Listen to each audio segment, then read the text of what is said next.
하나님께서 오늘 우리에게 주시는 말씀은 창세기 11장 1절에서 32절까지의 말씀입니다. 하나님께서 오늘 우리에게 주시는 말씀은 창세기 11장 1절에서 32절까지의 말씀입니다. 모두 찾으셨으면 우리 다 같이 1절부터 32절까지의 말씀 한 목소리로 합독하시겠습니다. 시작. 온 땅의 언어가 하나요 말이 하나였더라. 이에 그들이 동방으로 옮기다가 신할 평전을 만나 거기 거류하며 서로 말하되 벽돌을 만들어 견고히 굽자하고 이에 벽돌로 돌을 대신하며 역청으로 진흙을 대신하고 또 말하되 자 성읍과 탑을 건설하여 그 탑 꼭대기를 하늘에 닿게 하여 우리 이름을 내고 온 지면에 흩어짐을 면하자 하였더니 여호와께서 사람들이 건설하는 그 성읍과 탑을 보려고 내려오셨더라. 여호와께서 이르시되 이 무리가 한 족속이요 언어도 하나이므로 이같이 시작하였으니 이후로는 그 하고자 하는 일을 막을 수 없으리로다. 자 우리가 내려가서 거기서 그들의 언어를 혼잡하게 하여 그들이 서로 알아듣지 못하게 하자 하시고 여호와께서 거기서 그들을 온 지면에 흩으셨으므로 그들이 그 도시를 건설하기를 그쳤더라. 그러므로 그 이름을 바벨이라 하니 이는 여호와께서 거기서 온 땅의 언어를 혼잡하게 하셨음이니라. 여호와께서 거기서 그들을 온 지면에 흩으셨더라. 셈의 족보는 이러하니라. 셈은 100세 곧 홍수 후 2년에 아르박삿을 낳았고 아르박삿을 낳은 후에 500년을 지내며 자녀들을 낳았으며 아르박삿은 35세에 셀라를 낳았고 셀라를 낳은 후에 403년을 지내며 자녀를 낳았으며 셀라는 30세에 에벨을 낳았고 에벨을 낳은 후에 403년을 지내며 자녀를 낳았으며 에벨은 34세에 벨렉을 낳았고 벨렉을 낳은 후에 430년을 지내며 자녀를 낳았으며 벨렉은 30세에 르우를 낳았고 르우를 낳은 후에 209년을 지내며 자녀를 낳았으며 르우는 32세에 스룩을 낳았고 스룩을 낳은 후에 207년을 지내며 자녀를 낳았으며 스룩은 30세에 나홀을 낳았고 나홀을 낳은 후에 200년을 지내며 자녀를 낳았으며 나홀은 29세에 데라를 낳았고 데라를 낳은 후에 119년을 지내며 자녀를 낳았으며 데라는 70세에 아브람과 나홀과 하란을 낳았더라. 데라의 족보는 이러하니라. 데라는 아브람과 나홀과 하란을 낳고 하란은 룻을 낳았으며 하란은 그 아비 데라보다 먼저 고향 갈대아인의 우르에서 죽었더라. 아브람과 나홀이 장가들었으니 아브람의 아내의 이름은 사레며 나홀의 아내의 이름은 밀가니 하란의 딸이요 하란은 밀가의 아버지며 또 이스가의 아버지더라. 사레는 임신하지 못함으로 자식이 없었더라. 데라가 그 아들 아브람과 하란의 아들인 그 손자 롯과 그의 며느리 아브라함의 아내 사레를 데리고 갈대아인의 우르를 떠나 가나안 땅으로 가고자 하더니 하란에 이르러 거기 거류하였으며 데라는 나이가 205세가 되어 하란에서 죽었더라. 아멘. 어제 우리는 노아 홍수 이후 노아와 그의 아들들의 족보를 살펴보았습니다.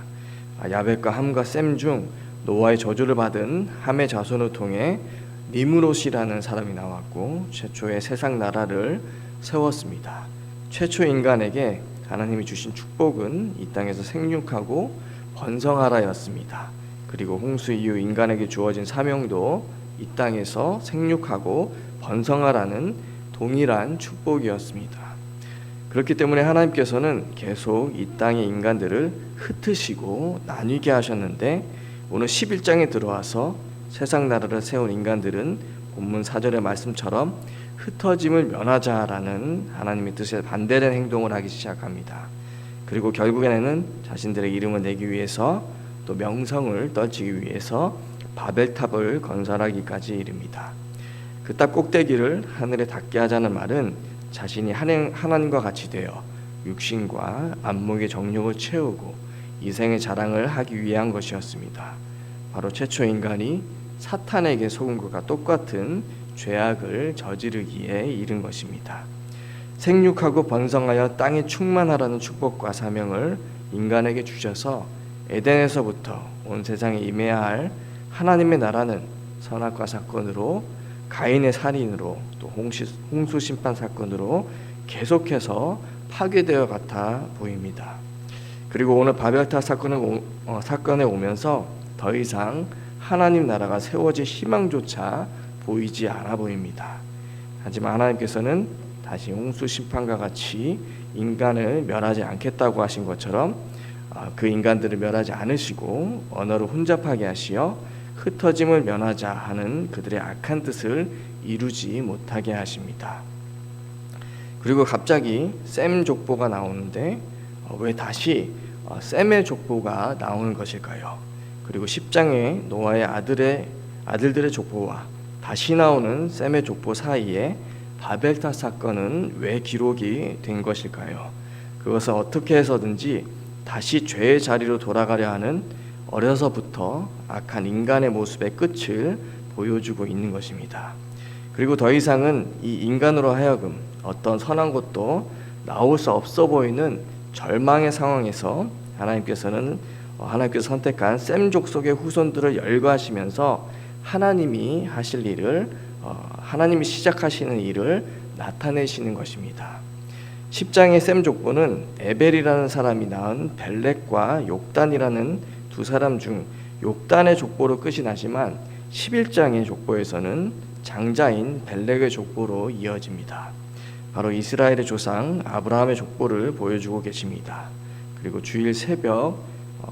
이번 주일 새벽에 우리가 묵상할 12장에 와서는 드디어 아브라함의 이야기를 시작으로 하나님의 원대한 구원의 계획이 이 땅에 실행됩니다. 어려서부터 악한 인간의 모습, 어떻게든 하나님께서 그들을 위해 오래 참으시고 축복해도 다시 죄악의 자리로 나아가는 이런 인간의 절망적인 모습 이후에 즉시 셈의 후손에 대한 족보가 나오고 아브라함까지 이어지는 이유는 이런 아무 희망 없는 인간을 근본적으로 고치시고 최초 창조의 목적대로 그들을 회복시키시려는 하나님의 원대한 계획입니다. 로마서 6장 12절과 13절에는 죄가 너희 죽을 몸을 지배하지 못하게 하여 몸의 사욕에 순종하지 말고 또한 너희 지체를 불의의 무기로 죄에게 내어주지 말라는 말씀이 나옵니다. 이제 하나님께서는 죄의 지배에 받아 욕심으로 불의를 저지르는 인간을 회복시키기 위해서 한 사람을 선택하시는데 바로 그 사람이 믿음의 조상 아브라함이 되는 것입니다. 폭풍 전야라는 말이 있습니다. 폭풍이 치기 전날 밤 태풍이 몰아치기 직전 일시적으로 고기압 상태가 형성되어서 평온한 날씨가 되는 것처럼 큰 사건이 터지기 직전의 분위기가 고요해지는 것을 말하는 것입니다. 바벨탑 사건은 마치 해같이 밝은 하나님의 은혜가 인간들에게 비치기 전 치를 것 같은 어두움의 상태를 나타내는 것이라고 할 수 있습니다. 에덴에서 쫓겨나 고통과 슬픔 가운데 빠진 아담과 하와는 아들 가인과 아벨을 얻었을 때 그 고통과 슬픔이 기억나지 않을 정도로 기뻤을 것입니다. 하지만 형 가인이 동생 아벨을 죽이는 사건을 접했을 때는 에덴에서 쫓겨났을 때보다 더한 고통과 슬픔에 빠지게 되었을 것입니다. 하지만 하나님께서는 그들에게 셋이라는 아들을 다시 주셨습니다. 창세기 4장 25절에서는 내게 가인이 죽인 아벨 대신 다른 씨를 주셨다고 아담이 말하고 있습니다. 그리고 셋이 에노스라는 아들을 낳았을 때 사람들이 비로소 여호와 이름을 불렀다고 그 다음 절에 나옵니다. 이렇게 하나님께서는 어떤 희망도 없는 절망의 상황에서도 그 전의 고통과 슬픔이 기억나지 않을 정도의 기쁨의 응답을 우리에게 주십니다. 그리고 그런 기쁨의 소식은 사람들이 비로소 여호와 이름을 불렀더라라는 말씀과 같이 그 하나님의 사랑을 모두에게 나타내십니다. 바로 아벨 대신에 다른 씨로 주신 셋의 계보를 잇는 족속이 바로 셈 족속입니다. 아무 희망 없는 마치 노아 시대 때와 같이 사람의 죄악이 다시 세상에 가득 찰 것 같은 바벨탑 사건이 일어났을 때 하나님께서는 그것을 그저 보고만 계시지 않으셨습니다. 그리고 신실하신 그분께서는 홍수 심판이 다시 없을 것이라는 약속을 지키시고 그 인간들을 멸망시키지 않으시고 이미 주신 축복, 즉 생육하고 번성하도록 그들을 다시 흩어버리십니다. 더 이상 죄를 짓지 못하도록 심판받을 때와 같이 이 세상에 죄악이 가득 차지 않도록 미리 막아주신 것입니다. 성경은 그 하나님을 사랑이라고 말하고 있습니다. 그리고 그 사랑의 하나님께서는 자신의 욕심에 따라 불의의 무기로 죄에게 자신을 내어주는 인간이 아닌 하나님의 은혜에 따라 의의 무기로 순종의 열매 맺을 셈 족속을 선택하시고 보호하셔서 아브라함을 태어나게 하십니다. 그리고 믿음의 조상 아브라함을 통해 이스라엘을 이루시고 다윗 왕조를 세워 그 족보 속에서 예수 그리스도가 나시게 하십니다. 아무 희망 없는 이 어두운 세상에 진정한 하나님의 통치를 가져오실 하나님의 나라를 세우실 여인이 후손이 오실 길을 셈 족보를 통해서 준비하신 것입니다. 우리가 오늘 말씀을 읽고 이 말씀을 통해서 기억하고 또 묵상해야 할 부분은 무엇일까요? 바로 어려서부터 악한 우리 인간을 구원하시기 위해서 하나님이 세우신 계획이 이때부터였음을 기억하는 것입니다. 우리를 구원받을 자들로 미리 선택하시고 작정하신 하나님의 뜻은 이미 창세전부터 준비되었던 것입니다. 그 하나님을 기억할 때 우리는 더 이상 우리의 욕심을 따라 불의의 무기로 우리의 몸을 죄가 관여하도록 놔둘 수 없을 것입니다. 로마서 6장 14절과 15절에는 죄가 너희를 주장하지 못하리니 이는 너희가 법 아래 있지 아니하고 은혜 아래에 있음이라. 그런즉 어찌하리요? 우리가 법 아래 있지 아니하고 은혜 아래에 있으니 죄를 지으리요? 그럴 수 없느니라 라고 말하고 있습니다. 오늘 인간의 죄악의 끝에서 하나님의 나라의 시작도 같이 이루어지는 창세기 11장의 말씀을 묵상하면서 우리를 향하신 하나님의 깊은 사랑을 묵상하기 원합니다. 칠흑 같은 어두운 이 악한 종말의 시대를 살아가는 우리를 통해 하나님께서는 예수 그리스도의 빛을 비추며 우리를 이 시대의 아브라함으로 부르셨습니다. 그 하나님의 사랑과 주신 사명을 기억하며 오늘도 그 하나님만 의지함으로 바벨탑을 계속 쌓는 이 악한 세상 속에서 그 바벨탑을 무너뜨리는 하나님의 능력을 나타내는, 그래서 하나님의 사랑을 전하고 그의 나라를 가는 곳마다 세워가는 모든 재건부평교회 성도님들 되시기를 간절히 소원드립니다. 기도하겠습니다. 하나님 아버지 감사합니다. 지금 우리가 살아가는 이 시대는 당장이라도 예수님께서 재림하셔서 마지막 심판을 하실 것만 같은 죄악된 시대입니다. 모두가 자신의 욕심을 따라 자신을 불의에 내어주는 죄 가운데 살아가며 남을 살리기보다는 자신의 이익을 위해서 남을 죽이는 모습을 우리는 우리의 현장에서 매일같이 봅니다. 이런 아무 희망 없는 시대에 우리를 태어나게 하시고 하나님의 사랑을 입은 자로 우리를 구원하셔서 영적 아브라함의 후손으로 삼아주신 것 감사합니다.